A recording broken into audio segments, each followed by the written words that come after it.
right. Well, thanks everybody for getting this in after your first cup of coffee. And I will try to channel the energy I had after I had my first cup of coffee some 12 hours ago. Uh, I am talking today about technology and events and sort of the intersection between the two of them.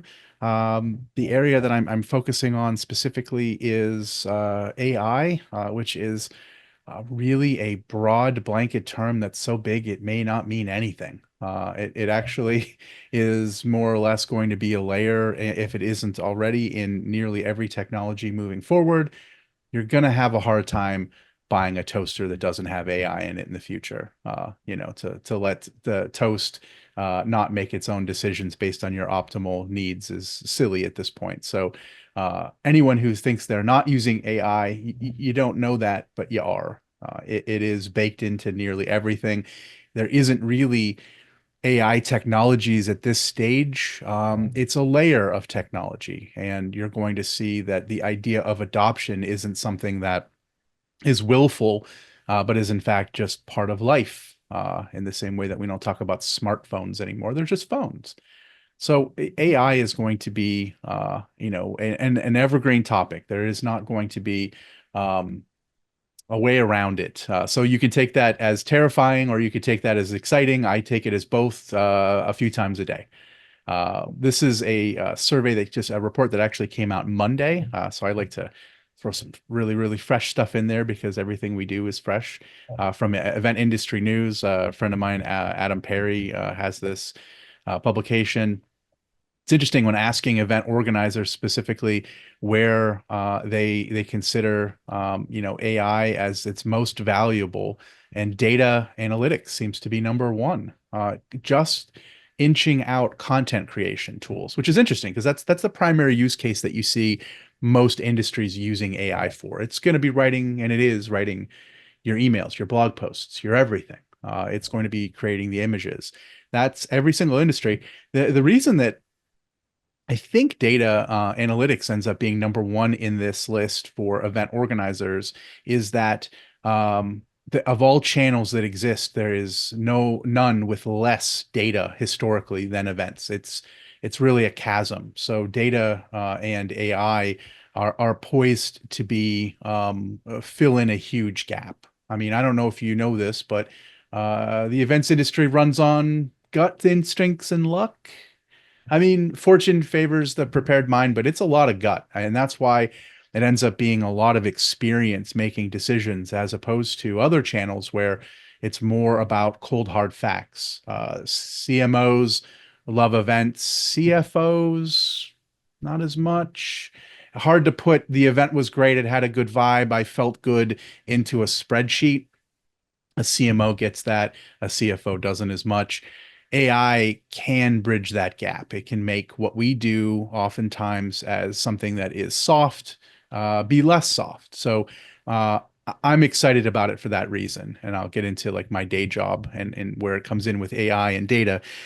But I am excited, I guess, that the biggest barrier to adoption is training, because training is something that people in the events industry can do all the time. They're always learning, and it's something that's very surmountable. And today is a good example of embracing that idea itself. Just to give you the smallest amount of background in myself, just for context reasons as to like why you're talking to this guy in Minnesota, why you're in this really nice country and having and probably a very enjoyable time. Um, I have been in the events industry since I was a teenager, my entire life, 25 years. And I have sat in between the intersection of technology and events as a consultant and a facilitator. And then at times I've taken on roles with an organization that are startups for their go-to-markets to develop them. Right now, I mean, in the 2000s, I had slides that said a blog is a weblog. I had slides 5, 6 years later where I had a hashtag and I had to say, you know, that pound symbol on your rotary phone? Well, we're going to call that a hashtag now. Wherever the mystification of technology is and the translation as what's in it for me comes into play for people who are organizing events, that's where I like to position myself. they're not natural bedfellows in my belief. Well, there's a couple reasons why. The main reason why is that I believe events are very frequently meeting design, event design. It's a linear process. You plan, you execute. You're working towards it, and it happens. Capital letter, period. It's very linear. Technology doesn't think like that. You put out something in the world, a tech. If you don't put it out and you're somewhat embarrassed about it, you did it too late. You don't really stress out if it's not going to work because you want to see how it works and you want failure. I mean, every 10 TED Talks in the tech industry is around how great failure is. I don't think people who organize events are celebrating failure. Instagram was supposed to be an image, a photo design app, and then it had some comments on it, and then it pivoted to being a social media. They found billions in dollars in mistakes. And that's because everything in the world of technology is around the idea of iterative design, and that's where design thinking comes in. You hypothesize, you define, you ideate, you prototype, you test, and you go around. And AI is poised to actually introduce some of these things into event design to allow it to be less linear, to be less binary. I have frequently will hear a sort of a binary response to how something went. How was the event? It was a good event. It was a slow event. It was a a high energy event, but good, bad, not very iterative. There's not a lot of depth there, and the depth comes in on being able to analyze information and being able to iterate on aspects of it, not just flip another coin. And I'll show you what that means. But I talk a lot about AI and events, go around the world talking about this stuff now. And I used to have all these slides around how the differences between deep learning and machine learning and all these nuances. I didn't really find anybody that excited or energized about it in this world. They just want to see some use cases. They just want to see something practical. And I think that like that's what makes the event industry work is that it's mostly people doing tactical work very practically, even at the highest level. So if you want to do more Q&A on the nuts and bolts of how it works, at the end of this, we can totally do that. What I want to do is just kind of show you very wide variety of use cases and some different technologies just as a way to show you like what's happening right now, what's possible right now, and different ways to look at things. I mean, I think this is as big of a deal as it was when at one point in our organizations we had to adopt email and websites. I mean, we're in that same idea. If you're doing things without an AI companion alongside you, you're doing it a slow way that's imprecise. And that's not a leading way to do anything. It's an edge that if you don't have it, you're behind. And if you rely on it too much, it's also very tedious and very ripe for mistakes. So there is very much a fine line of not enough humanity and not enough AI to have the right recipe. And for this point on, for leaders, it's going to come down to are you using it and deploying it in the right ways, in the right times, but not over relying on it because whatever you put into this and it spits out, somebody else could put in and spit out too. So is that a competitive way to do things? Is that a way that stands out? And the answer is no. There has to be human work for humans and machine work for machines. And when they work together at their best, where they are good at um, areas that are designed for them, that's the recipe. So I'm going to show you a platform that is called Spark. I don't know if has anyone ever heard of this platform for starters? Excellent. Perfect. So this is, I'm showing you first because I really believe this is the lowest barrier to entry platform. And also what's exciting about it is that it's designed exclusively for people who are in the event industry. So I have two roles just so I can also give you that context. One is um, I am working in marketing and go to market for a company I have stake in called Zenus, which is a vision AI platform, does facial analysis. We'll get into that. It's really out there and we're the only ones doing it. And then I also work with PCMA as an instructor on their AI course. I do workshops, and then I do a lot of education for different organizations on AI adoption. This is a collaboration between the company Singapore GevMe and PCMA, and it has about 150 different utilities that, unlike most generative AI platforms where there's just a bar and you have to write everything that you want it to do, this one asks you some simple questions. And I'm going to do some pausing so I can kind of like play around with the timing of this. But what you see here is um, this is looking at post-event surveys. And over my career in the events industry, I was gonna say a love-hate relationship with post-event surveys. I don't even know if that's fair. I think it's been a hate-hate relationship with them. I feel like the people that fill them out are maybe outliers. About 5% is the average. Am I still coming through? I just Yeah, you are. Yeah, I was oh, just making the screen bigger, Nick. oh, excellent. Yeah, I mean, I'll give you all these slides and you'll see this in recording and all that fun stuff too. I'll mostly illustrate what is happening out loud because it's easier to do that because one of the problems of showing AI is that it generates so much content. But let me get into what you're seeing here. So post-event surveys, we all have them. We sit on them. We rush through them. Uh, are they that valuable? Hard to say. However, if you have the ability to have somebody sort through all the dirt to find the gold, they become pretty valuable. And in fact, one thing that I'm fairly certain that most people don't do is to take post-event surveys from, let's say, 5, 10 years of your events, put them all into AI at once, and then say, is there something that comes up every single year that we never solve? In each one of those years, it may look like an outlier. It may look like something that isn't that important. But what if it comes up every single year? Unless you have the ability to like really sort through that and organize it in such a way, it would go unseen. That's an example of many things you can do. But with this platform, there are some built-in things that are done all the time by event organizers. And one is doing just analysis of the post-event survey. Can we see what's in here? Can you just give me the brass tacks? Can you separate this into things that are actionable or valuable?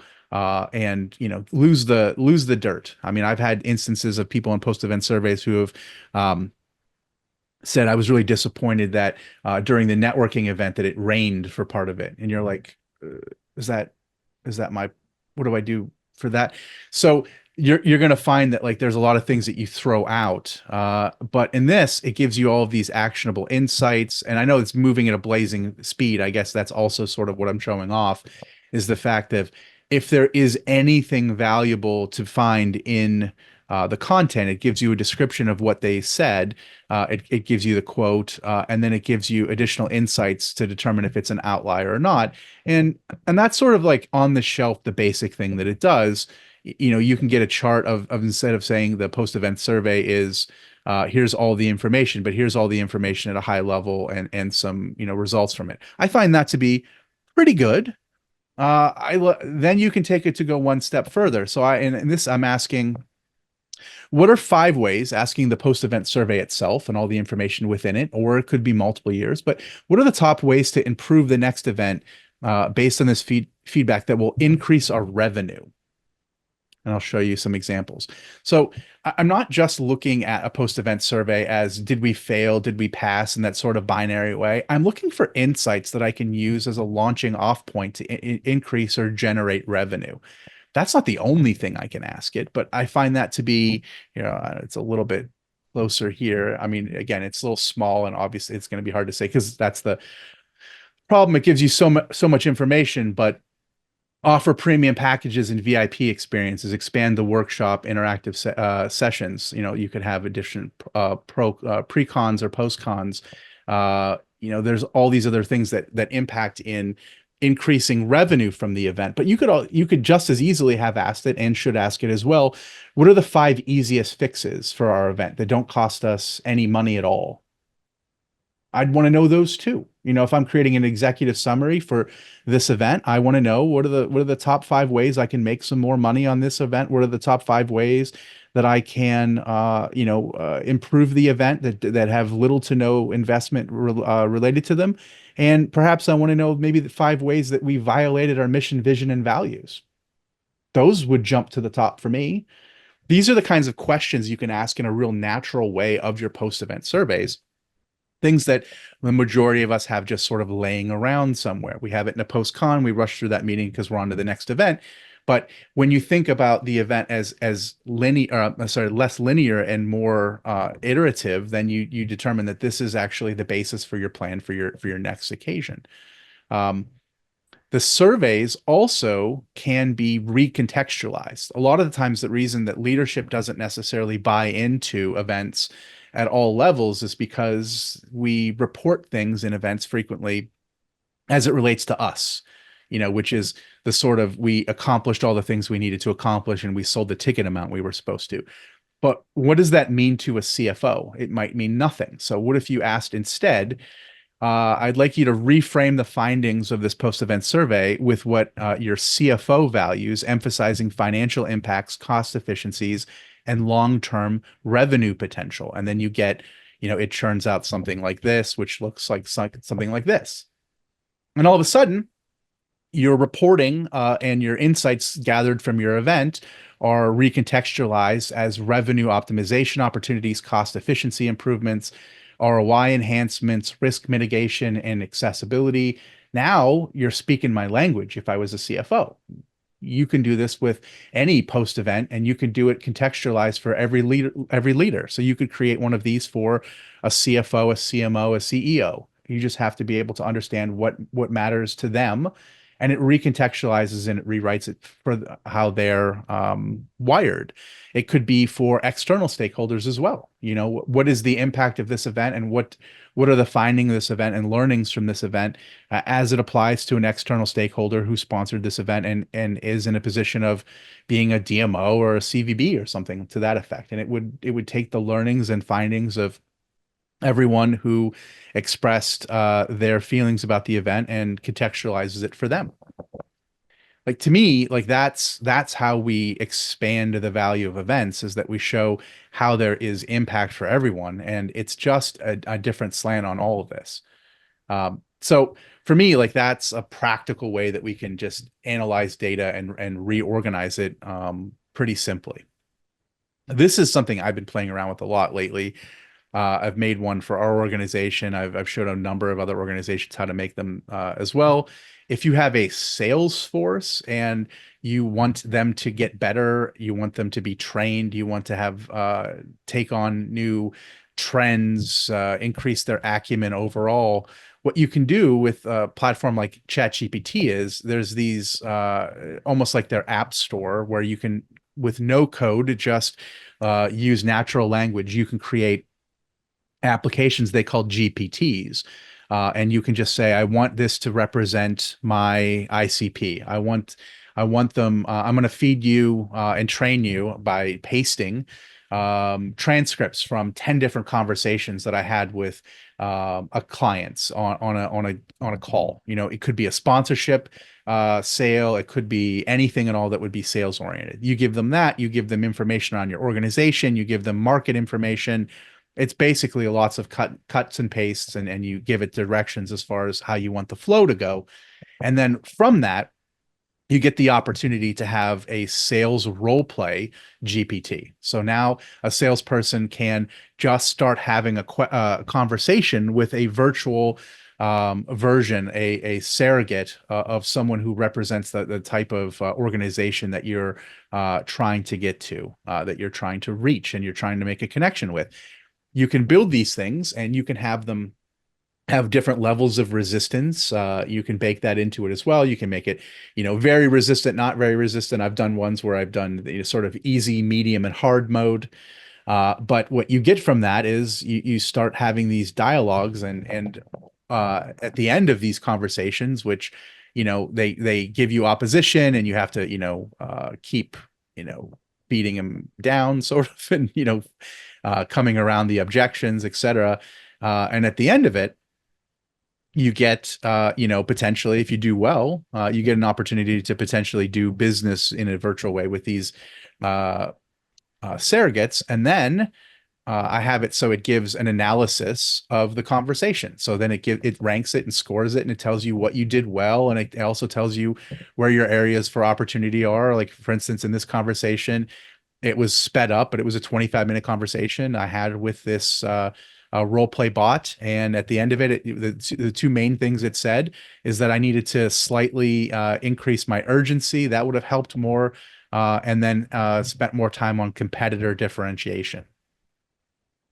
If there's anything that you're trying to sell that you've said, boy, I just, I'm not sure how to reach them, or if this would work or not, take the LinkedIn accounts of people that you would want to sell to, and you can create a virtual version of those people individually, an aggregate of a number of different of your worst clients or your best clients, depending on who you want to have role play conversations with. If you're exhibiting somewhere and you wanted to put people in a booth who don't normally do that, and you wanted them to have a role play of what that kind of scenario is, you could set that up, but you have the ability to create these role play engines. So that's something that I found to be a really interesting use case when it comes to AI. Okay, so next, registration trends. So you tell me, is this a pain point for anybody, not knowing how many people are going to come to events at specific times? If maybe it's 2 months out and you're not sure why people haven't registered, is that, it seems like a broad pain point. Doesn't seem like it's going away. So for me, what I like about AI is its ability to discern trends from large amounts of data. And in this instance, what I did is I took all of my registration information and also the information I had on individuals who registered, and I determined if there were trends among them as it related to when they registered. And I was trying to build correlations between parts of their identity and when they would be most likely to be converted. Turns out a lot of times when you're reaching out to everyone the same way and you're not segmenting well, you're wasting a lot of time and energy. And you also are stressing yourself out because you don't realize that a lot of these people are just never going to buy from you in month one. Like, I don't know if the early bird even makes sense anymore, honestly. Targeted early bird makes a lot of sense. But in this instance, I was asking, okay, and give me an analysis of all the data that comes out of registration as it relates to their identities, and correlate that with when they registered. And then, let's see, I'll skip it up. These are the top patterns that emerged. And in this instance, I have some patterns like executive level registration trends, mid-level management trends, entry-level management trends, geographic influence on registration timing, seniority, etc.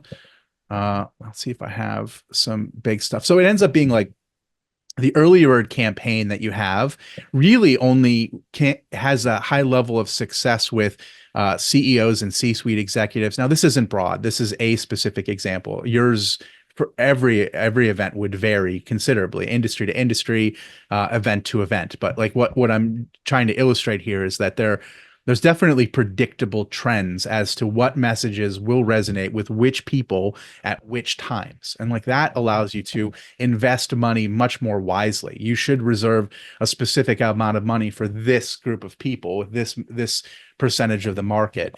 And it gives you that information based on all past data. You get, I mean, so like one of the findings that I found doing this with a bunch of different organizations is, especially because I do a lot of work with associations, is the amount of years that someone is a member of an association actually has a pretty predictable trend in when they register. So if you could reach out to, just a segment of people who have been a member for over 10 years, and you placate to some of the biases that they have, you're an alumni, we need you, you're our basis, and early bird target those people with early bird messaging, your likelihood for success is much higher. So knowing when to deploy what incentives with what people with what messaging at what time is something that emerges when you have this much type of this level of trend analysis. And like, these are a couple that I found I ran about 20 different events just as a exercise in seeing if there was trends that were macro-ish trends. Not really, and that's still a pretty small sample, but nonetheless, like it was pretty predictable. I mean, professions from, in this instance, like these were all North Americans. Professions from the Midwest cities showed consistent registration patterns. There is ones where the seniority level, depending on the messaging, made a big difference. So you just find these things out. And like, I'm guarantee you that every event has its own eccentricities and trends. It's the level of predictability that you want to ask and you want to find, but you can find it. And if you know something is within an 85 to 90% likelihood for success, that's something where you want to, it makes it much easier to invest a budget targeted at a specific segment that way. So along those lines, and sort of budgets and spending money, this is a different platform called Claude, one of the more popular generative AI large language models. What I did with this is I took 3 years worth of conference budget and 3 years worth of conference revenue generation, broken out into different revenue categories and different spend categories. And then what I wanted to do is I wanted to have a predictive analysis over the next 3 years of what I would expect. But what's great about this is it's not just a calculator where it says, well, based on this, based on that, based on this. It's also taking the sum total of everything it can scrape online and the internet and looking at global market trends to be able to determine huge variables. Like, for instance, if your events are taking place in one of these years in a city that had much, let's say that it was a very busy because there was some annual event that took place, which meant that the hotel prices would have been less competitive. It has that ability to factor that in as well. So like, this is any kind of predictive analysis that you're doing without the intelligence of AI is more or less just very dumb guesswork. It's just trends that don't take in reality. I mean, there's so many different swings that you need to have with something like this. But so it's analyzing the historical data, and it's also looking at scraping of internet data. And this is a really basic query. Like, if this was more focused and less on a hypothetical, you would put in a lot more information as far as what you know about your next 3 events, and you'd be able to put those in there as well.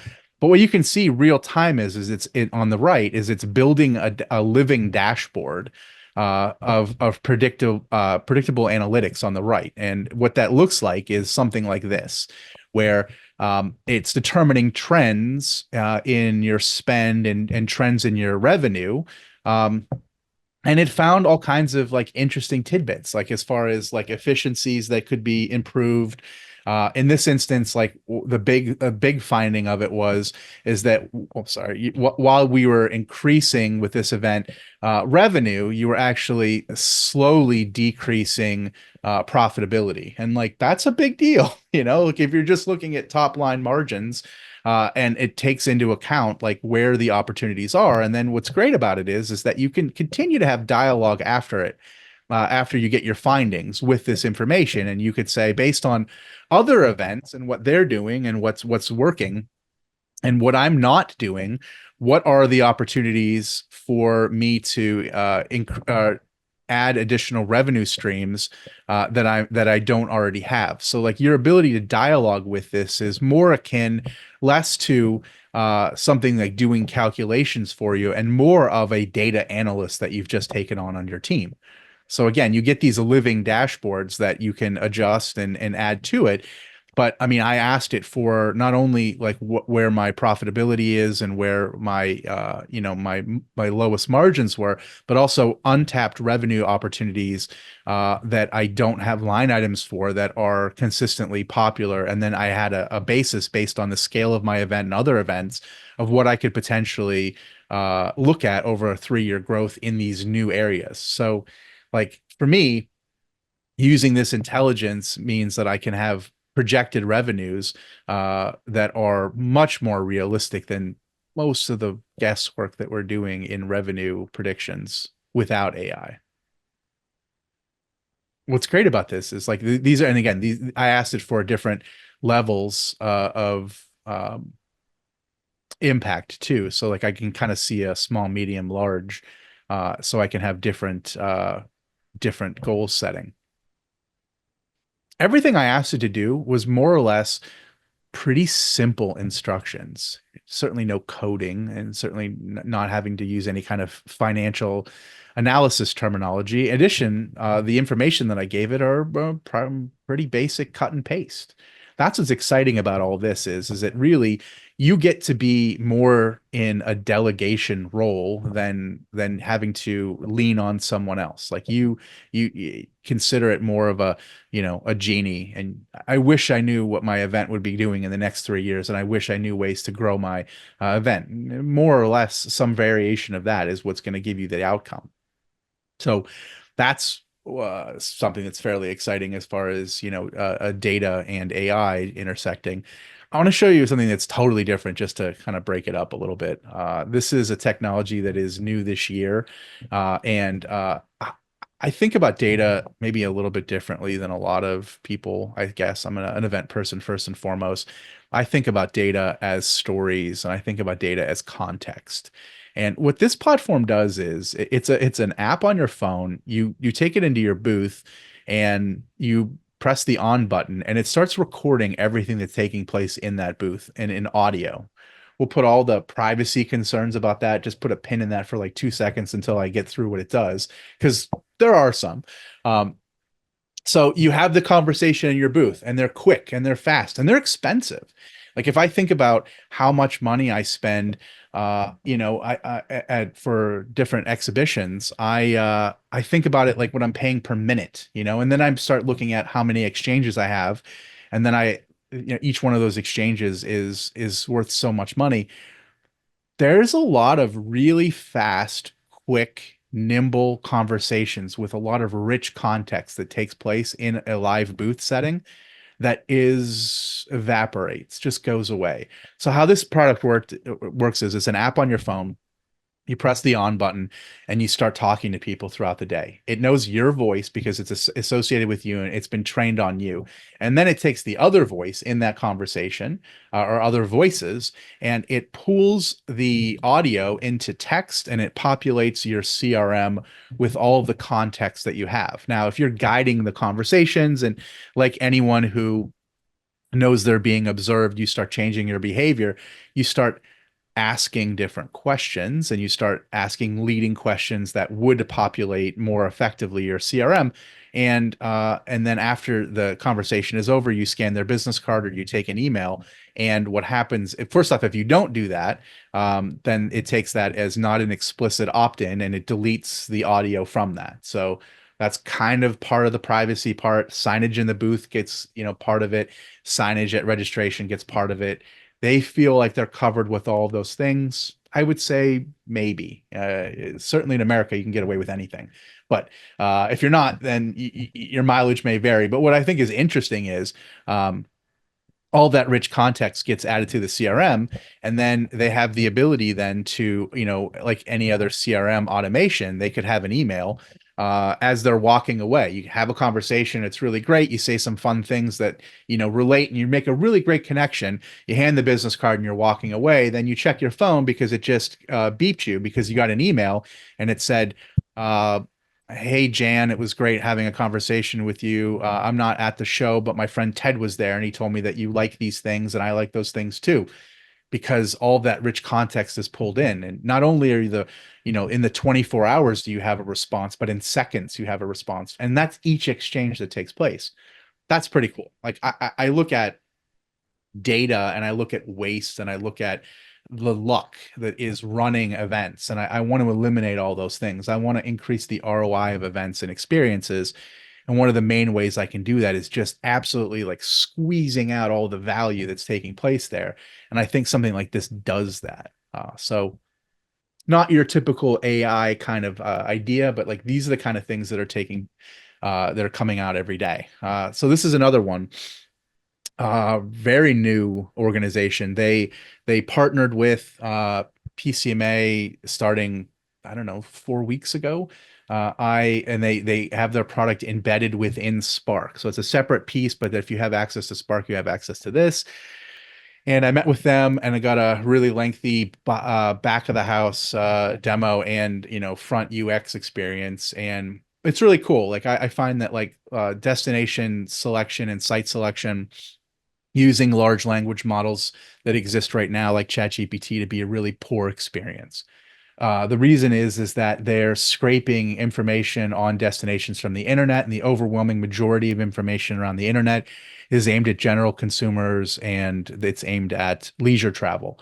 That's just the volume of information that's out there. The very specific, very niche, focused elements that are important to someone organizing citywide is not something that you would find readily available. However, they're doing a kind of hybridization of utilizing the large language models and the generative AI platforms and being able to work with the CVBs and DMOs themselves to be able to give them the input. So the idea is it's not quite a marketplace play, but it's pretty close.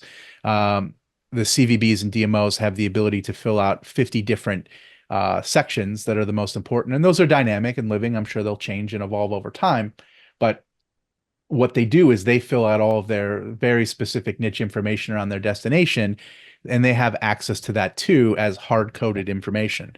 So there's a couple different ways that people can interface with it. There's three different, as of it right now, tools. There's one that's, helps you find the destination that meets your event's needs. One compares destinations, and the other is an RFP destination matcher, which can actually work in both ways. If you're a city and you are looking for events that meet certain criterias, it can recontextualize and put RFQs out to organizers for the types of events that you do want. Maybe you're trying to change your story or, embrace things that have an impact on your community in a specific way. They can go the other direction. It's not just doing a calculation as to which cities have the most amount of beds that are required. Um, I'm doing a demo here for just comparing two destinations just to show you what that looks like. So I again went with two different cities I used to live in because I could sort of validate that. But I'm asking for a conference for medical innovation for 3,000 attendees in October of 2025 and show me a comparison between these two cities, which are they're pretty competitive cities, mid-market, tier two, I don't know, something like that. I don't even know how we do tiers. That's something they should probably fix. Uh, sorry, was there a question there, or just as a football question about Cleveland versus Pittsburgh? I don't know. But yeah, so it gives you this information. It's kind of nice. One of the options at the end is you can, it gives you suggestions. You can do, redid it with some, more simple language. Sorry? Oh,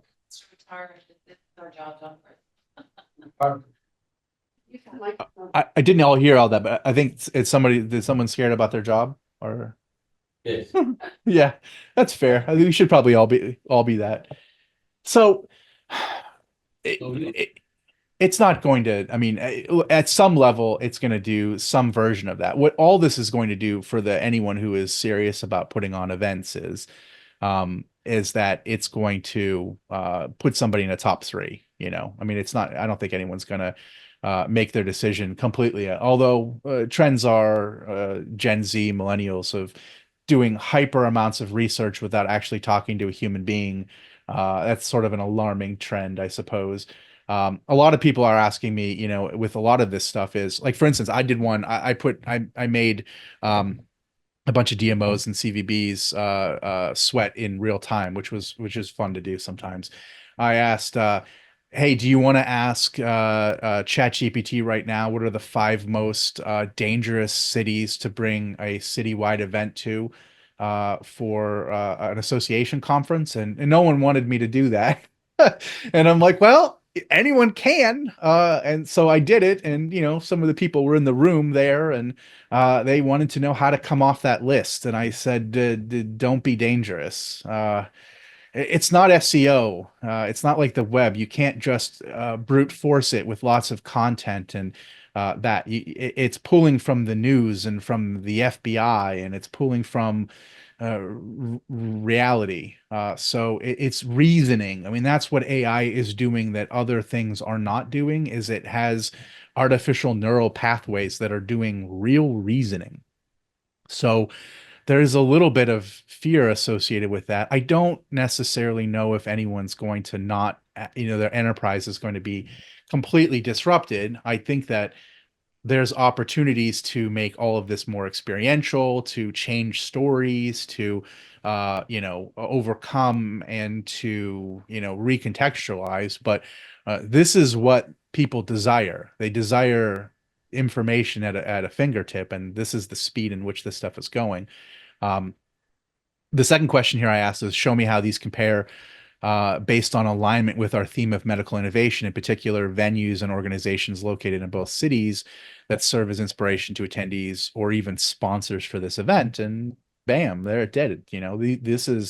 These are things I would have on my shopping list if I was considering both of these cities. So this is new, and it's not even that crazy. I mean, the implications of things like this are going to be coming. Everyone has this kind of expectation moving forward. They're not going to Google stuff anymore.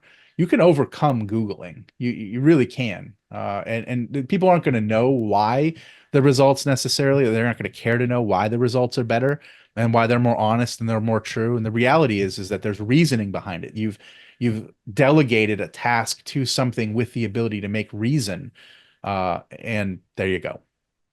So uh, couldn't be more different from a proposition that I just talked about, is the one that is my primary day job, which is a company called Zenus. So what we do is we do facial analysis. So we deploy our sensors, which are like little cameras, like weigh a couple ounces in a little box, that's considerably more powerful than any of your computers or mine or most. And we deploy them at events all the time. We're at IMEX for 3 years in a row. Uh, we do it inside booths for companies like Dell and Meta and Google. I need even a picture of Meta's booth here somewhere, maybe. And what we get out of this facial analysis is, it's a technology that is trying to discern the impact of live experiences, in the same way that the digital marketing channels give you metrics on the effectiveness of what you're doing in the digital environments. It really is like, if I were to say, I'm gonna, any one of you puts on an event and I can buy a sign and put my logo on it, and it's just up there. It's a big giant sign, and I say, great, what did that sign do for me? What it do? And you'd say something to the effect of like, we have really great people, and this is the buzz of the industry, and this event's really important, and we had 5,000 people that bought tickets. And I'd be like, great. So what did this sign do for me, though? I don't know what our answer has been classically. We just kind of like, it's a sign, everyone does this. But if they're looking to put that sign or the equivalent on a web page or into some kind of programmatic advertising online, they can tell you exactly what that did for you. In fact, they can make sure that today is the worst day, that every day gets better because there's intelligence behind it. We don't have that. We just put logos on signs and take their money. And that's because what else could we do in live events? I mean, honestly, it does do something. It actually does make an impact. It changes people. It creates feelings. But if you're not measuring it, did it happen? So that's what we do. We do it in a lot of different ways. We do it for specific booths. So, for instance, like PCMA Convening Leaders, we had sensors in every single activation that took place there, and it told every single sponsor how many impressions their space got, the average dwell rates, and sentiment analysis. We could all split this up by demographics. We could say, people, generally you were in the top 10%. However, under 40 seem to not have as positive an experience. We can tell you all of that information. And here's the part that makes us a little bit interesting and different from the more popular technology, facial recognition, is that we don't collect any personal identifiable information, none at all.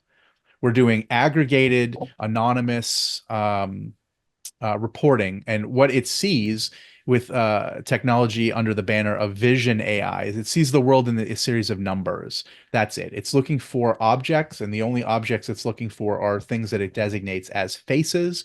It's been trained on tens of thousands of faces, and it does math on once it determines the face 400 per sensor simultaneously, and it measures the change in those faces 5 times per second. The measurement in the change in the faces based on the AI training could tell you when we have positive sentiment experiences. We can't tell you if someone's guilty or someone's experiencing a wow versus a happy or whatever. But if it's any one of, but if it is wow or happy, it gets in the bucket. If we look at one person, the just one, and determine if they've had a positive sentiment experience, that's a little bit worse than a coin flip as far as the predictability on that. So that's not good. In fact, we had to have at least 30 people, but usually we have hundreds. And what that's doing is it's verifying that action that took place. Emotions happen in waves, and when other people have it, it creates a ability of level of trust. And once you reach that level of trust, it codifies that as having had happened. That's a lot of nuance, and it's something I have to talk about every day. But suffice to say, what you get out of that is I can tell you if your sign, what your actual impact is. I can tell you what your booth is. I can tell you what sessions do. I can watch room energy come and go. We did a session at Convening Leaders, not this year, but the year before, with Bill and Hillary Clinton as speakers. And when Bill Clinton told a joke, you could see the joke in numbers. There was an absolute huge spike. And then, less charismatic, but more intelligent Hillary kind of had more sustained energy. Like you can see room energy in an empirically proven way with passively data collection. And what that passive data collection does, augmented with a more active data collection of like surveys and such, is it gives you a really full picture of what's taking place, like the anecdotes and the context of the data collection that's taking place in the surveys helps you determine like kind of like what happened, but we can see exactly like when it happened and how much. So, I mean, the interesting part is like it gives exhibitors a lot more ROI in what they're doing. Like, so they exhibit a booth, and we can tell you, this design worked. You can optimize it on this way. You need more screens. You need to hold people's attention more. You're losing people under 40. Something about your messaging and something about your delivery isn't working as well with women as it was working with men. We can see all that stuff, and we can do that for sessions. We can do that for any kind of experiential element. But again, our big USP is the fact that we collect no biometric data, no personal identifiable information. It's all median data. So like we're doing trend reports on human behavior. And because of that, uh, we do really well with like GDPR, which is very explicit and very, very cleanly written. It's all about the collection and storage of information around individuals. We have no information around any individuals. In fact, like the easiest way for me to explain like what we do is for specifically technically minded people, we collect 1 meg of data up an hour, which is like 1/10 of a photo up an hour. So it's not recording video, and it's not taking any pictures. It's seeing things as a data stream of pure numbers. And then it's aggregating those numbers and then organizing those numbers. So it's interesting. I mean, like this is an example of a big booth that took place. This isn't set up, but as it went on later, the only window you could see in this booth was this, and people were doing yoga in there. And all they knew is that day one, they had really bad traffic. This is me trying to bring the whole thing home with this story about events and AI. So there's no AI in this world, let's say, and they have a booth and they bought it and they spent a lot of money on it. And they're at a tech show, and they get just not enough booth traffic. So they have a couple different binary decisions. They go, bad show, not a good show for us. Let's pull the money out. Let's not support the show anymore. It just isn't a good show. Happens all the time. They could think this. They could say, bad design. This isn't a good design. We need to come up with a whole new creative design. And they spend a lot of money, and they're effectively flipping another coin the following year. Now, neither one of those are true. because there's nuance and depth that's completely missing. So we had sensors on the inside of the booth and sensors on the outside of the booth. And they said after day one, what happened? Like we just had an expectation of more traffic. And we said, well, let's look to see if there's any outlying information that comes out of this. And we looked at everything and we were like, well, this one stands out. Is this show like is it mostly women? And they said, no, it's a tech show. It's mostly men. And say, okay, that makes sense. Our perimeter sensors see that it's mostly men, but our interior sensors, it's almost all women. So do you know why that would be? And then under that scrutiny with that focus, they said, well, I mean, the only thing they could see is the people doing yoga in the window. And we were like, maybe the men didn't want to have to come in and do yoga in their suits, you know? So they moved the mat in the back, they put something else in the front, and they had 300% increase the next day in inside traffic. So they're going to support the show the next year. The show still benefits. And they're not going to flip a coin on something that was just as likely to fail next year. They iterated. They got a little bit better. They got a little bit smarter because they had fine-tuned data. And to me, like that's the promise of AI in general with this stuff is we all pretty much know what we're doing by this point. You know, we're all pretty good. Our guts are pretty great in events. If you've been in it long enough, you're mostly right. But you're looking for validation and you're also looking for I just need to be 5% better. 5% better would be huge. AI gives you that fine focus, your intelligence, your experience, your knowledge, plus delegating to technology that allows you to see things a little bit finer is the winning team. So that's kind of like my, whole overall pitch when it comes to uh, adoption of these technologies and investing in innovation as an organization is that, it's not instead of, it's not going to replace a lot of things whole cloth. What it's going to do is it's going to empower people who use it because they ask better questions, they're guiding it better, and it's a companion to delegate to that can come back with the charts. You're the doctor, these are the charts. Tell me what's there, and you can do it in plain language most of the time. So that's to me why all these other technologies. 3 years ago, when I'm doing a presentation to a different group like this about the metaverse, I'm like, oh boy, is this really going to be a thing? And AI it's not going away. It's more power for all of us. And, how you harness it and the creativity and experience behind it is all the difference. So at that point, I'm going to take a drink and then you tell me, whoops, somebody just turned the lights. Oh, there we go. Sorry. It's like kids are going to bed. So yeah, what do we think? What else do you want to know about AI? Is that any of that exciting? Is any of that terrifying? Like I said, I go through both phases on a daily basis. Nick, I have a question. This whole facial recognition thing is kind of interesting, but not always as easily applied everywhere in the world. I just looked it up. It says here that for AI systems, including facial recognition technologies, the CE marking indicates conformity with health, safety, and environmental protection standards for products sold within the European Economic Area. Yeah, you don't want to do facial recognition in Europe. Yeah, and so that's why we don't do it. So Zenus wouldn't work in the EU, right?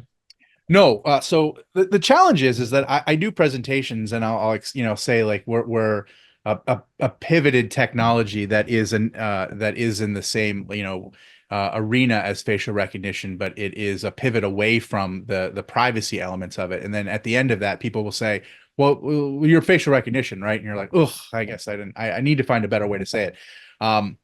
So specifically, the difference between facial analysis and facial recognition is that facial recognition recognizes faces, but what it's doing is it's recording information on individuals and it's tying it to databases and it's storing and transmitting personal identifiable information and biometrics. So we don't do any of that.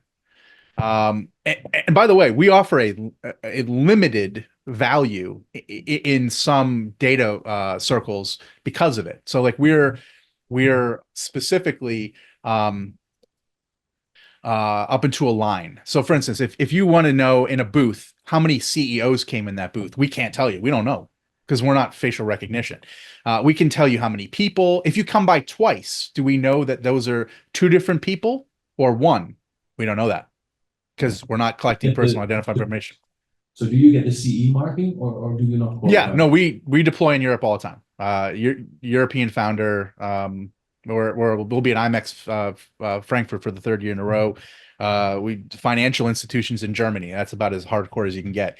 And it's all because we don't collect any information on anyone as an individual, and because it's not recognizing faces, and because it's not storing biometrics or PII, it's creating trend reports. So because it doesn't see individuals, it just sees them as objects that are some sort of face. And then because that's an anonymous distinction, plus it adds up all the data and is only median data, then even as individual data sets, the individual data sets aren't even existing. It's at a couple different levels because it's median, aggregated, and anonymized. It's not PII, and therefore it's not yeah. But again, limits. I mean, there's things we can't do. But in industries that, like, for instance, in North America specifically, where people are like, I don't care what you collect or who you collect. I want to know everything about everybody. I want to know how many times people went to the bathroom. We're not a good fit, but in organizations who are more data privacy focused, our technology walks up to that line. It's as much information as you can get, because we're not gathering information on individuals. We're gathering information in trends. And it's really nuanced. I admit, and a lot of my burden is having to overcome the bigger, like, we're a pivot away from that technology for those reasons. But yet we still get lumped in with it because the other category is so much larger, and we're a newer category. But yeah, we go through all the ethic board, data boards, and lots of legals, and it's we never have to worry about it. Our big challenge is the people that don't care about any of that stuff. They just want really, really fine-tuned data collection, and they're completely satisfied, or they don't mind at all how much information they have on individuals. Then we unfortunately find ourselves not really winning those people over. But if you're into data privacy, like, that's kind of our USP. What else? Anything else I said? Did anyone else go on the roller coaster in some instances of excitement and terror? The implications for some of this stuff is pretty out there. I mean, there's a reason that AI is so popular in dystopian fiction. It can potentially de-incentivize human creativity. It can replicate the things that we thought were the most human. It can do that, and we're gonna have to pivot. But it's genie's out of the bottle, sir. Are you going to be in INEX Frankfurt this year? We will. Yeah, we'll be deployed all over the show floor, and we'll have a booth as well. We have a booth there. What do you think that we can do with our booth? Can we measure? Yeah, of course. We do Yeah. some kind of measure with our booth and have Yeah. some insights about what's the benefit to get it there, or no? Yeah, easiest thing in the world. Just talk to anyone at IMEX that you're working with, and they use us in a bunch of different ways. An example, I'll give you a great example from IMEX America, because it's like one of my favorite examples, full stop, of the potential for this stuff. So has anyone here been to the American equivalent IMEX Vegas? Yes. Okay. I've been to all of them. So there's, especially since it's been to Mandalay, there's a hallway, and it leads into the trade show floor. And 3 years ago, they had 2 different activations that were there, and they did them as an experiment. What they wanted to see is they sell booths pretty fine there. They're doing okay, and they wanted to see if there's any revenue potential in that hallway. Is it of value? Is it no value? Whatever. So they found 2 organizations that they were like, they're good partners, and they had a lot of trust. So we're going to put them out there and want to see what happens.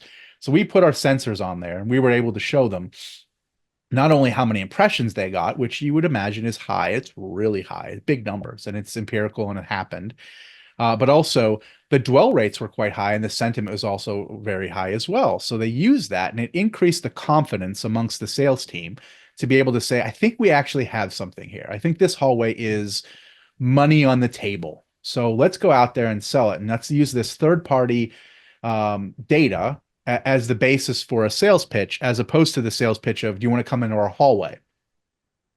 So they did that in year two. In year two, they had 6 activations. And then this last year, they had 10 at $25,000 a piece.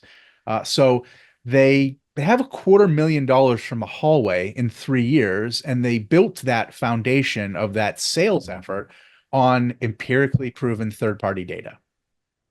To me, it's exciting because we all have a hallway, like we all have spaces somewhere that we could be monetizing. And then it becomes kind of a creative endeavor to say, okay, like what else do we have? Is our lounge area marketable? Could we sell that? And why aren't we selling that already? Well, it's only a lounge area. Well, okay, but what if you recontextualize the lounge area to be a high impression, high dwell rate, and positive sentiment experience? Well, that's something that might speak to customer lifetime value, that might, lots of different campaigns look for those kinds of metrics. But in the short answer to that is that, yeah, the technology itself it's a box this size. It's a little camera that you can tape to anything. It has no real distinction. It blends into nearly everything, and it tells you what like some of our best clients do in the exhibition world is they A/B test in their booths. So they'll say, I'm going to do this kind of demo over here. I'm going to have these kind of conversations over here. I'm going to put sensors on both sides, and I want to compare to determine how we should be doing business. Like I have a call 2 days from now with toy manufacturer Hasbro, and they're at San Diego Comic-Con, and they want to know, they've been at this show for huge booth. I mean, it's like a $500,000 booth, giant. They want to know what they should bring. They have thousands of products. They don't know what they should bring. She said, we bring Play-Doh every year. Do people care? Like, do they like that? Do they think they already know what Play-Doh is? Does that matter? And I'm like, I don't know, but we could tell you. Put sensors on there and we compare this area versus this area, the traffic, the dwell rates, the sentiment, the experience, and we can measure elements of it to see what the impact is in real time in a real space. That will help them determine how they use that very precious, very expensive real estate in order to optimize their behavior. Would they not do the show without this? They probably would continue to do it, but could they do it better? Could their outcomes be, enriched? Yeah, that's where data comes in.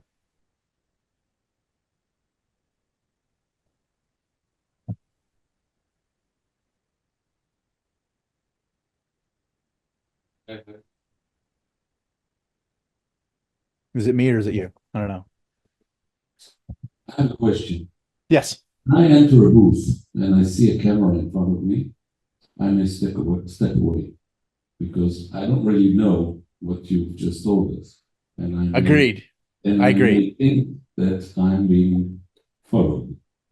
That's Especially in a booth valid. that you want to do business in, which sometimes is not supposed to be exposed to everybody. So what do you do with this?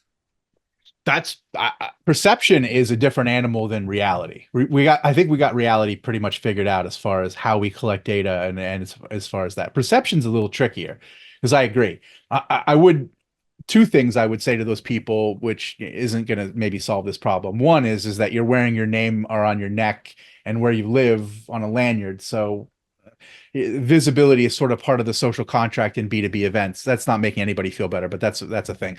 There's also CCT cameras in every single venue, but let's forget about that too. They're not thinking about that either.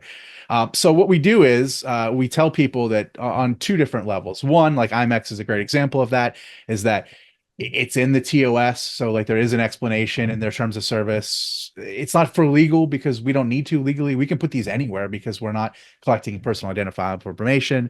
from a legal standpoint, but from a standpoint of controlling the narrative and making people feel good and understand that it is an area for education too. So what I have up on your screen, I don't know how visible it is, but like like this is a sort of different organization. I have so many of these things that organizations have put up, but like they'll have signage that says, some equivalent of this is that, there's no personal identifiable information stored or captured or whatever. So you can overcome that with as much as you can with signage. But I agree, a camera is there for that reason. I will say that the stomach in many instances in the B2B world, specifically at trade shows, for people taking photos and cameras and cameras in general, it's pretty it's pretty tolerant, for that. In B2C, people get more edgy, like we deploy these things in like festivals and things like that, and without all of that nuanced context that I just gave you, which none of those people have. Um, yeah, they make up their own assumptions. I mean, they're a couple steps away from uh, you know, learning about it, but will they? It's a good question. I mean, you're never going to get everybody with that. So like that you've done your due diligence and that you are protecting those people, that's worth a lot. So there's no like sort of mission violation taking place there. But the sort of narrative control is something that, you can overcome with signage to a degree. We still have a big lift as far as education though with this technology because it's new, and we're facing the opposition of a technology that is much more pervasive in facial recognition. I mean, it's just we get lumped into that category on a daily basis. I don't know how frequently I have to talk to people who I do articles, that do articles on us or whatever, and I'm like, can you change the word recognition out of this because it's actually not what we are, and in fact, we're trying to disrupt that by offering a different version of it that isn't so pervasive. So it's if anyone's looking for an investment, that would help us a long ways. We're not quite there for Series A yet, but if that's intriguing, some of the money is going to go to that. We have a lot of market to educate. Anyone else? A lot of stuff you already knew. Some of it not. Where do we land? Just for my own curiosity. Some stuff we knew, and yes, the nuance is interesting. How you explain that, that's important. It's nice to see applications. I'm a little bit challenged still with how I put 5 years of questionnaires into your database and pull out the information. I mean, I will have it in different formats. Some of it will be Excel, some will be paper. How do I recognize whatever the trend, the questions won't all be the same. So hammering data into the software to do the analysis in whatever form is still a bit of an operational issue. Same with registration. We will register people. You use three different types of software. For every event, you design the website that's different to different fields. So there's a lot of work going into making things comparable before you know what demographics you have on early bird registration versus late registration. I think that's the devil is in the detail there. A lot of it is that I agree. I mean, the good news is that a lot of these platforms are pretty flexible in the type of information that you give it. You can give it a combination of CSV files, PDFs, photos of pieces of paper.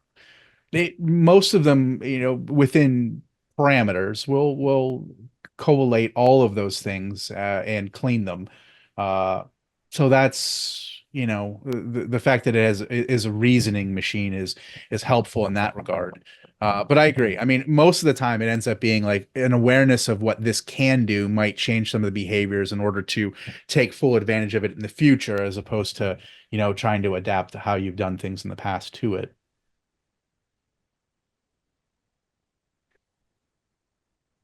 Seems like there's a mic and a question.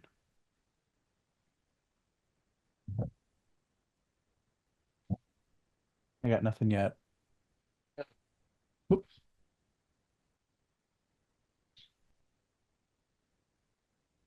It's like a code on that mic or something.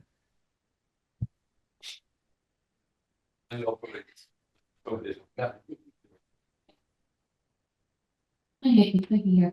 Can you tell me, have you done a deal with Fark, BCMA? Yeah. But Do we get a deal?